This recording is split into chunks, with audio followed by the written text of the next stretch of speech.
എല്ലാവർക്കും നമസ്കാരം. പ്രിയപ്പെട്ടവരെ, ഇന്നുള്ളത് പാണത്തൂരാണ്. പാണത്തൂര് റിജി പട്ടുവം എന്ന് പറയുന്ന അനുഗ്രഹനായ കലാകാരനെ കാണാൻ വേണ്ടിയിട്ടാണ് ഞങ്ങൾ ഇവിടെ എത്തിയിരിക്കുന്നത്. റേച്ചേട്ടൻ ഒത്തിരി സ്നേഹത്തോട് കൂടിയിട്ട് സ്വാഗതം ചെയ്തു കൊള്ളുകയാണ്. റേച്ചേട്ടൻ നമസ്കാരം. നമസ്കാരം.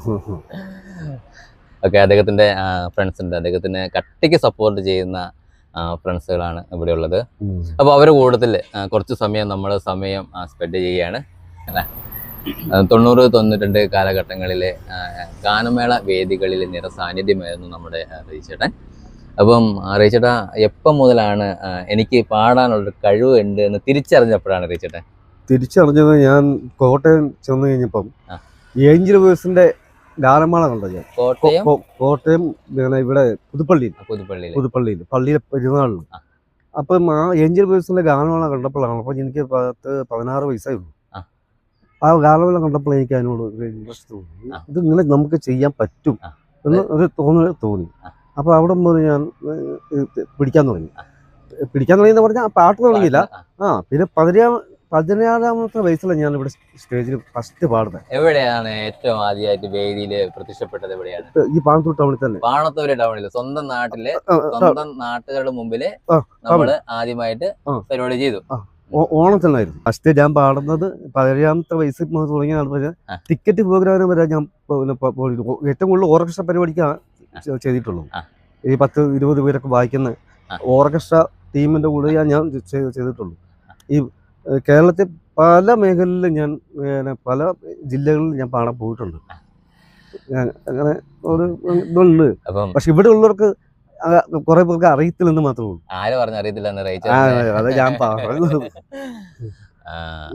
ഈ ചാനൽ കണ്ടുകൊണ്ടിരിക്കുന്ന എൻ്റെ പ്രിയപ്പെട്ട സുഹൃത്തുക്കളെ, റിജി പട്ടുവം എന്ന അനുഗ്രഹനായ കലാകാരനെ നമ്മള് കുറച്ച് നാൾ ഈ സോഷ്യൽ മീഡിയ സജീവമായ കാലത്താണ് കുറച്ച് ആൾക്കാരൊക്കെ അറിയാൻ തുടങ്ങുന്നത്. അതിന് മുമ്പ് തന്നെ വളരെ പ്രശസ്തനാണ്. ഈ പാണത്തൂരിന്റെ പേര് പുറം ലോകത്ത് അറിയപ്പെട്ടത് അല്ലേ അത് ചേട്ടേ നമ്മളെ റിജി പട്ടുവത്തിലൂടെയായിരുന്നു. സോഷ്യൽ മീഡിയ സജീവം അല്ലായിരുന്ന കാലത്ത് വേദികൾ കീഴടക്കിയ അനുഗ്രഹനായ കലാകാരന്റെ ആ സ്വരം മാതിരിയുള്ള ഒരു പാട്ട് ഞങ്ങൾക്ക് വേണ്ടിയിട്ട് ഒരു പാട്ട് കൊണ്ടുവന്നു.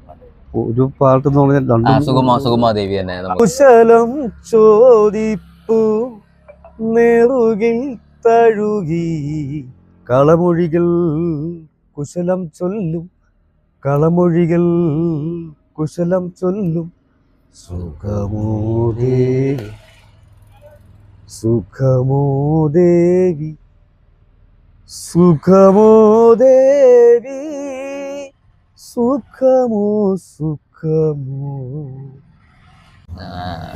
ഞാന് കുഞ്ഞുനാളില് നമ്മളൊക്കെ ഇവിടെ തന്നെയാണല്ലോ കളിച്ച് വളർന്നത്. അപ്പം ഇവിടെ ഓണപരിപാടിയൊക്കെ വരുന്ന സമയങ്ങളിലും ഗാനങ്ങൾ വെക്കുമ്പോൾ അവിടെ നമ്മുടെ രജിച്ചേട്ടൻ്റെ ഒരു പാട്ട് പുറത്തുള്ള ടീം വന്ന് പാടുകയാണെങ്കിൽ തന്നെയും രജിച്ചേട്ടൻ ഒരു വേദിയാണ് ഉണ്ട് എന്നുള്ളത് ഞാൻ കണ്ട ഒരു കാര്യമാണത്. അപ്പോൾ എന്താണ് അതിൻ്റെ അനുഭവങ്ങളൊക്കെ? അതിന്റെ അനുഭവം എനിക്ക് എപ്പോഴും നിങ്ങളെ നാട്ടുകാരല്ലേ ഏറ്റവും കൂടുതൽ സപ്പോർട്ടുള്ളത്. അല്ല, മറ്റുള്ളവരെക്കാളും എന്നെ ശരിക്കും കുറച്ച് അംഗീകരിക്കുന്നുണ്ടെന്ന് എനിക്ക് തോന്നുന്നു. അല്ല, മറ്റുള്ളവരെക്കാളും കുറച്ചുകൂടെ അംഗീകാരം കിട്ടുന്നുണ്ടെന്ന് എന്റെ ഒരു, അല്ലെങ്കിൽ ഇറങ്ങി പോകുമെന്ന് പറയുന്നില്ലല്ലോ. എങ്ങനെ വന്നാലും അല്ലേ, അത് അങ്ങനെ ഒരു അംഗീകാരം എനിക്കുണ്ട്. ഫാസ്റ്റ് നമ്പറാണ് പാടുന്നത് അല്ലെങ്കിൽ മെലഡീസ് ആണ് ഏറ്റവും കൂടുതൽ? ആദ്യം ഫാസ്റ്റാണ് ചെയ്തോണ്ടിരുന്നത്. ഇപ്പം പിന്നെ ഫാസ്റ്റും മെലഡി മിക്സായിട്ട് പാടാൻ തുടങ്ങി. ഫാസ്റ്റ് ആയിരുന്നു. തോമരും ഷാജിയും വീണാലുണ്ണി ഞങ്ങളെല്ലാം കണ്ണൂർ കാലത്തിലൊക്കെ ചെയ്തുകൊണ്ടിരിക്കുമ്പോൾ ഞാൻ തമിഴ് പാട്ടും ഹിന്ദി പാട്ടേ പാടുള്ളൂ. അവർ മലയാളവും ഇതൊക്കെ പാടിക്കൊണ്ടിരിക്കും. ഇപ്പം ഞാൻ പിന്നെ അത് വിട്ടുവിട്ട് നമുക്കൊരു ഒരു ഇതായില്ലേ പ്രായത്തിൽ. അപ്പം പിന്നെ മെലഡിയിലോട്ട് കിടന്നു. അതിനകത്ത് പിടിച്ചിട്ട് ചിലപ്പോൾ മുക്കാല അറിയാലോ, മുക്കാല എൻ്റെ മെയിൻ ഫീവർ ആണല്ലോ. ആട്ടമൊക്കെ കുറേ സംഭവം ഉണ്ട്, കയ്യിലുണ്ട്. അപ്പം അങ്ങനെ ചെയ്തു വന്ന ആളാണ്. പിന്നെ ഇപ്പം പിന്നെ ആ ഇത് വെച്ച് നോക്കുമ്പോൾ നമ്മളെ മനസ്സിനൊരു സുഖം കിട്ടുന്നത് മെലഡിയാണ്. സ്പീഡ് പിന്നെ ഈ പിള്ളേർക്ക് തുള്ളാനുള്ള ഒരു സംഗതിയാണല്ലോ. മെലഡിയാണ് എനിക്ക് ഏറ്റവും ഇഷ്ടം. പക്ഷെ ആൾക്കാർ പറയുന്നത് റജി മുക്കാല, എല്ലാവരും പറയുന്നത് ഇയാൾക്ക് പാടാനുള്ളത് മുക്കാലേ ഉള്ളതെന്ന് ചോദിക്കുന്നു. എന്നെ സ്റ്റേജിൽ കയറുമ്പോൾ അത് പാടിയാൽ മതി എന്ന് പറഞ്ഞു. ഞാൻ അത് പാടിയാൽ വേറെ പാട്ട് പാടാണ് ഞാൻ.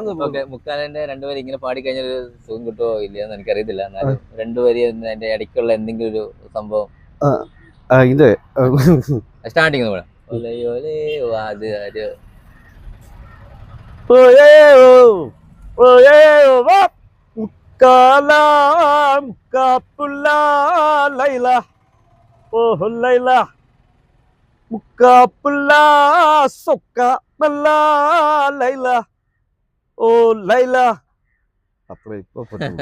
എനിക്ക് ഈ മ്യൂസിക് ഉണ്ടെങ്കിൽ എനിക്ക് കറക്റ്റ് എനിക്ക് പ്രിയപ്പെട്ടവരെ, ഇത് നിങ്ങൾക്ക് അത് എത്രമാത്രം എഫക്ട് ചെയ്യുന്ന എനിക്കറിയത്തില്ല. പുള്ളി ആള് കില്ലാടി തന്നെയാണ്. ഞാൻ പറഞ്ഞില്ലേ, നമ്മള് പാട്ടുകാരെ തേടിയും അതുപോലെ തന്നെ അനുഗ്രഹീതരായ കലാകാരന്മാരെയും തേടിയുള്ള യാത്രയിൽ ഞങ്ങൾക്ക് ഏറ്റവും കൂടുതൽ കമന്റ് വന്നിരിക്കുന്നത് റെയ്ച്ചേട്ടനെ, നമ്മുടെ സ്വന്തം നാട്ടുകാരനെ റെയ്ച്ചേട്ടനെ ഒന്ന് പരിചയപ്പെടുത്തുക എന്നുള്ളതാണ്. അപ്പോൾ അത് ഞങ്ങൾക്ക് ചെയ്യാൻ കഴിഞ്ഞു. ഇന്ന് കുറേ ദിവസമായി ഞങ്ങൾ ഇദ്ദേഹത്തിന് പുള്ളിക്കാരനെ അദ്ദേഹത്തിന്റെ സുഹൃത്തുക്കള് പിടിച്ചോണ്ട് വന്നതാണ് അല്ലെ ജോമചേട്ടന് എന്താണ് പറയാനുള്ളത് നമ്മുടെ റെയ്ച്ചേട്ടനെ കുറിച്ച്? നമ്മുടെ പുള്ളിക്കാരനായിട്ടുള്ള അനുഭവങ്ങളൊന്ന് പങ്കുവെക്കോ, കാര്യങ്ങള് അനുഭവങ്ങൾ പങ്കുവെക്കാണെങ്കിൽ പുള്ളി നല്ല പാട്ട് പാടും, പക്ഷെ കുറച്ച് മദ്യപിച്ചാലേ കുറച്ച് പാടുള്ളൂ. അത് കേൾക്കുന്നവർക്ക് എന്തായാലും ഈ നാട്ടുകാർക്ക് എന്തായാലും കേൾക്കുന്നവർക്ക് ഒരു ഇമ്പമുള്ള പാട്ടുകളെ പാടുള്ളൂ.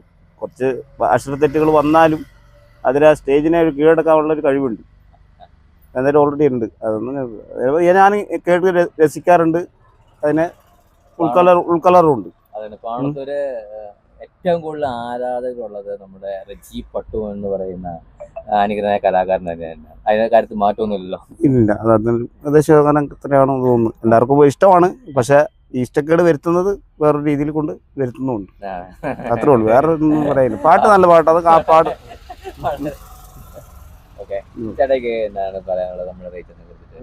റെജി നല്ല പാട്ടുകാരനാണ്.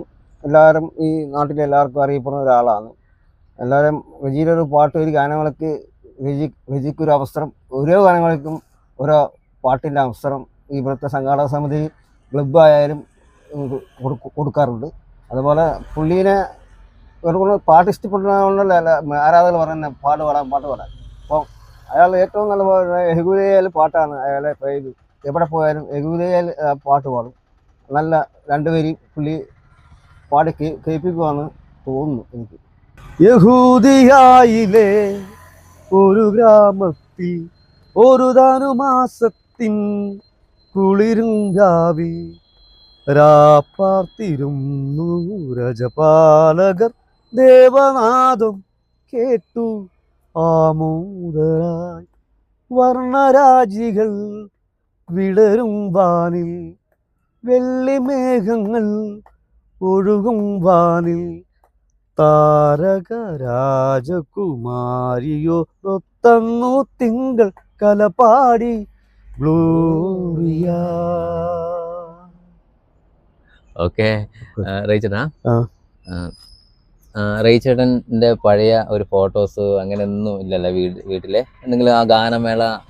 എനിക്ക് എന്റെ ഓർമ്മയിലുള്ള റെയ്ച്ചേട്ടൻ്റെ ഒരു ചിത്രം എന്ന് പറഞ്ഞു കഴിഞ്ഞാല് ഷൂ ഒക്കെ ഇട്ട് ജീൻസ് പാന്റ് ഒക്കെ ഇട്ട് ഇൻസ്റ്റഡ് ഒക്കെ ചെയ്ത് നല്ല അല്ലെ, നല്ല ഒരു ജെന്റിൽമാൻ, മുടിയൊക്കെ ഇങ്ങനെ പുറകോട്ട് ഇങ്ങനെ വളർത്തിയിട്ടുള്ള ഒരു ജെന്റിൽമാൻ ലുക്കിലാണ് ഗാനമേള സ്റ്റേജിൽ കണ്ടത്. അപ്പോ ശരിക്കും പറഞ്ഞു കഴിഞ്ഞാല് പറയാൻ പാടില്ല, എന്നിരുന്നാലും ഞാൻ പറഞ്ഞു പോവുകയാണ്. പുള്ളി അത്യാവശ്യം മദ്യപിക്കുമായിരുന്നു. അപ്പോൾ അങ്ങനെയാണ് അദ്ദേഹത്തിന് ചെറിയൊരു പരാജയം പറ്റി എന്നുള്ളതാണ് നമ്മളെ ചങ്ങായിമാര് പറഞ്ഞതെന്ന് എനിക്ക് മനസ്സിലാക്കാൻ കഴിഞ്ഞത്. ഒന്നും കുഴപ്പമൊന്നുമില്ല, വലിയ പറയത്തക്ക വിധത്തിലുള്ള പ്രായമൊന്നുമില്ല. എന്നിരുന്നാൽ തന്നെയും അദ്ദേഹത്തിന്റെ ഒരു വോക്കൽ എന്ന് പറയുന്നത് ദൈവം കനിഞ്ഞ് അനുഗ്രഹിച്ചു തന്നെയാണ്. അതിപ്പോൾ ഒന്നും നഷ്ടപ്പെടുകയൊന്നുമില്ല. ഇനിയും ഒരുപാട് ഗാനമേള വേദികളിലൊക്കെ പാടാൻ പറ്റട്ടെ എന്ന് പ്രാർത്ഥിക്കുകയാണ്. ഇനി ഏത് പാട്ടാണ്?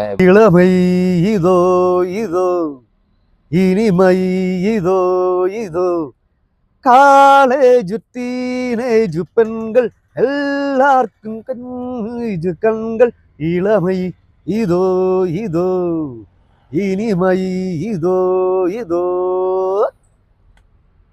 ഒരു സംഭവം ഇല്ലേ അതിനകത്ത് തന്നെ ഉണ്ട്. ഞാൻ പറഞ്ഞല്ലോ, എനിക്ക് ആ മ്യൂസിക്കിന്റെ അതൊക്കെ ഒന്നെങ്കിൽ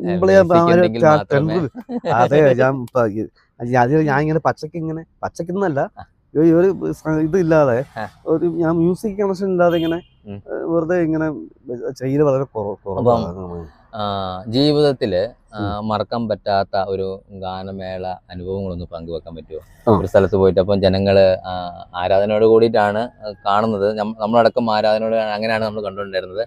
അപ്പോൾ ജനങ്ങള് എത്രമാത്രം, പുറത്തുള്ള ഓഡിയൻസ് എത്രമാത്രം, അല്ലെങ്കിൽ ഗാനമേള ടീമുകള്, അതിന്റെ മാനേജ്മെന്റ്, ഇവരൊക്കെ ആ സമയങ്ങൾ അവരുമായിട്ടുള്ളൊരു ബന്ധം എങ്ങനെയായിരുന്നു എന്ന് പറയാൻ? അവിടെ എന്തെന്ന് പറയാ, ഞാൻ പീറ്റർ ആ സമയത്തുണ്ടായിരുന്നു.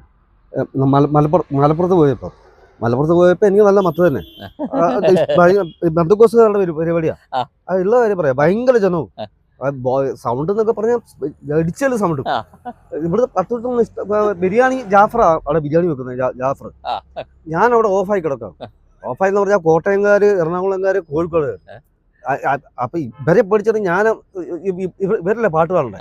അപ്പൊ ഈ പാസ്റ്റർമാരുടെ പ്രസംഗം എല്ലാം കഴിഞ്ഞ് കഴിഞ്ഞപ്പോഴത്തേക്ക് എന്റെ അനിയന്റെ അളിയന്റെ കല്യാണം.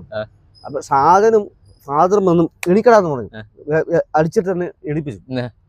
അപ്പൊ ഞാൻ ട്രെയിന് പോയപ്പോ മുടിയൊക്കെ ഇങ്ങനെ നൂൽക്കമ്പിക്കൊല്ലേ. അപ്പൊ ഞാൻ ഇത് കാര്യം പറഞ്ഞ ഞാൻ എന്നിട്ട് എണിക്കടാന്ന് പറഞ്ഞ് കയ്യെ പിടിച്ച് വലിച്ചോണ്ട്, എനിക്കാണെങ്കിൽ എണീക്കാനും വേല, ആ വിധത്തെ ഞാൻ കിടക്കുന്നു. എന്നിട്ട് അവിടെ എണീറ്റ് വന്നിട്ടാകുമ്പോ ഈ സൗണ്ട് ചെയ്യുന്ന 3 പിള്ളേരാ സൗണ്ട് ചെയ്തേ. അപ്പൊ ഈ പിള്ളേർ സൗണ്ട് ചെയ്തോണ്ടിരിക്കുമ്പോ എവിടെയോട്ട് പോകുന്നു വെച്ചു. ഞാൻ പറഞ്ഞൊരു പാട്ട് പാടാൻ വേണ്ടി വന്നു. നിങ്ങൾ പാട്ട് പാടാണ്? അല്ല, ഇവര് പറയുന്നത് ഞാൻ പാട്ട് പാടും. ഇവർക്ക് അറിയത്തില്ലല്ലോ, ഞാൻ മലപ്പുറത്തുള്ളവർക്ക് അവർക്ക് അറിയത്തില്ല. ഞാൻ ഈ കോട്ടയംകാരെയും എറണാകുളംകാരെയും കോഴിക്കോടുകാരെയും പേടിച്ചിട്ടാണ് ഞാൻ കിടക്കുന്നത്. അവരുടെ പാട്ട് കേട്ടിട്ട് വേണം എനിക്ക് അവിടെ കിടന്ന് ഉറങ്ങാൻ. അപ്പൊ അവരെ പഠിച്ചാൽ ഞാൻ കിടക്കുന്നത്. എന്നിട്ട് ഇവരെല്ലാം പിടിച്ച് വലിച്ചോണ്ട് വന്നിട്ടാകുമ്പോൾ ഈ പിള്ളേമാര് പറയുന്നത്, നിങ്ങൾ പാട്ട് നമ്മുടെ ഇത് കളയില്ല കേട്ടാ, നമ്മുടെ സൗണ്ട് കളയണു എന്ന് പറഞ്ഞാൽ ഹലോ എന്ന് വെച്ച് കഴിഞ്ഞാൽ ഞെട്ടുങ്ങും. അങ്ങനത്തെ സാധനമാണ്, കിടക്കാച്ച സാധനമാണ്.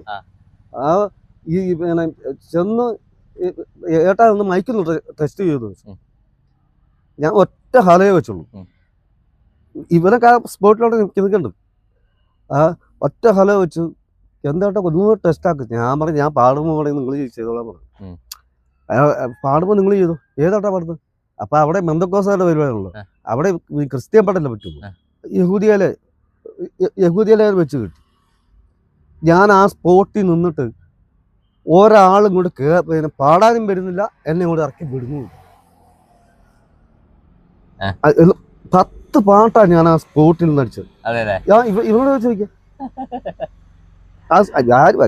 അവരെ പഠിച്ചാ ഞാൻ പാടുന്നത്, എന്നെ പഠിച്ചിട്ട് ആരും കയറി വരുന്നതുമില്ല.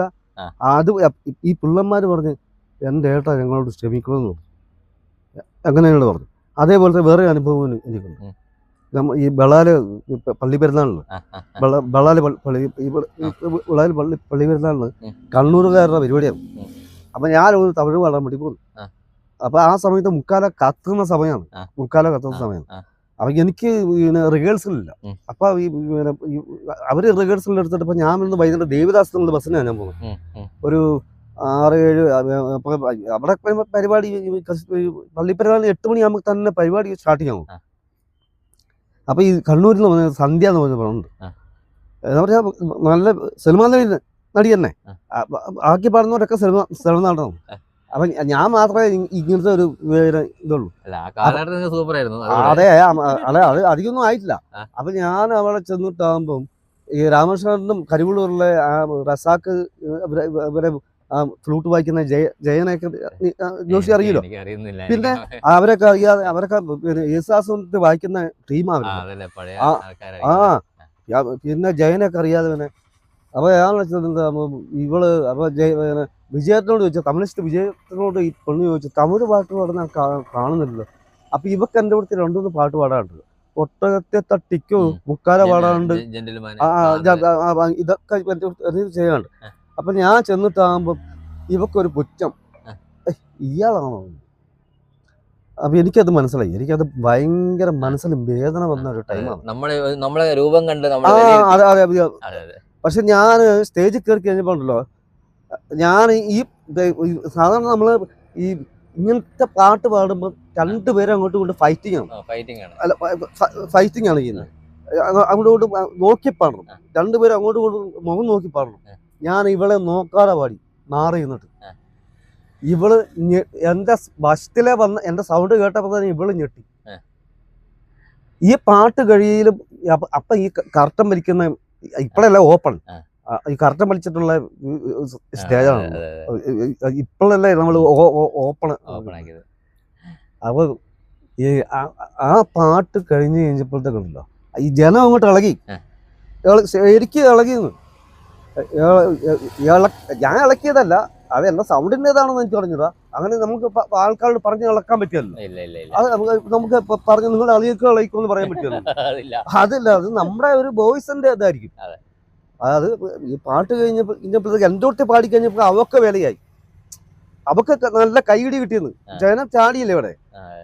അതുകൊണ്ട് സ്റ്റേജിന്റെ പുറകെ കൊണ്ടുപോയിട്ട് എന്നോട് പറഞ്ഞു, എന്നെ റജി കേട്ടോ എന്നോട് ക്ഷമിക്കണം, ഞാൻ ഇതുപോലെ ഞാൻ വിചാരിച്ചില്ലെന്ന്. അത് നമ്മുടെ വോയിസാണ്, അല്ലാതെ നമ്മുടെ സൗന്ദര്യ ഭംഗിയല്ല. എന്ത് പറയുന്നു? അല്ല, അങ്ങനെ കുറച്ച് അനുഭവമുണ്ട്. ഇപ്പൊ നമ്മള് ഈ കയറാൻ പറ്റാത്ത വേദിയിൽ ചിലപ്പോൾ വേസ്റ്റ് ആയിരിക്കും ടേസ്റ്റ് ആകുന്നത്. അങ്ങനെയാണല്ലോ ഈ കാനായിലെ കല്യാണത്തിന് ഞാൻ പറഞ്ഞു വന്നത്, കല്യാണ നാളിൽ കാനായിലെ കല്യാണത്തിന് ബീജ് തീർന്നു കഴിഞ്ഞപ്പം ഇങ്ങനെ പുറത്തിരുന്ന വേസ്റ്റ് പാത്രത്തിന് എഴുതി പിന്നെ കഴുകി വെടുപ്പാക്കാനാ ദൈവം പറഞ്ഞ. അതിനെ വെടുപ്പാക്കിയിട്ട് ഒഴിച്ചു കഴിഞ്ഞപ്പോഴല്ലേ മത്തന്മാരായിപ്പോയോ. നല്ല കൽപാത്രം വേണ്ടെന്ന്, ആ പുറത്തിരിക്കുന്ന പഴയ സാധനത്തിനെ കഴുകി വൃത്തിയാക്കിയിട്ട് അതിനകത്ത് ഒഴിക്കാനാ പറഞ്ഞത്. എന്ത് പറയുന്നു? ആ, അപ്പൊ ഭംഗിയല്ല വേണ്ടത്, ആ കൽപാത്രമാണ്. കാനായിലെ കാര്യം പറഞ്ഞപ്പം ആ ഒരു പാട്ട്, കാനായിലെ കല്യാണ നാളിൽ കൽഭരണിയിലെ വെള്ളം മുന്തിരി നീര. എനിക്ക് കുറച്ച് നല്ല ഇതുണ്ടെങ്കില് അല്ല എന്നെ ശരിക്കും അടിച്ചിട്ട് തന്നെ കറക്കി വിട്ടാൽ മതി. അല്ല കറക്കി സ്റ്റേജിനകത്തോട്ട് കറക്കി തിരിച്ചിട്ട് വരും. അല്ല അത് അല്ല അതെത്തും. അല്ല ഈ അത് ഞാൻ ഉള്ള കാര്യം ഞാൻ പറയുന്നു.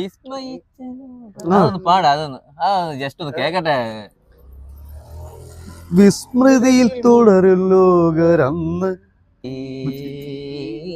യേശുനാഥൻ കാനായിലെ കല്യാണ നാളിൽ കൽഭരണിയിലെ വെള്ളം മുന്തിരി നീരാ. അതേടാ, അത് എനിക്ക് ഈ സംഗതി ഇനി മ്യൂസിക് വന്നാലേ എനിക്ക് എന്റെ മൈൻഡിൽ പോകും. ഭക്തിഗാനങ്ങൾ വേറെ ഭക്തി എടാ എല്ലാം എല്ലാം ഉണ്ട്. എനിക്ക് ഈ മ്യൂസിക് പറ്റിയല്ലെന്ന് പറയുന്നത് അപ്പൊ മൈൻഡിലേക്ക് കയറും.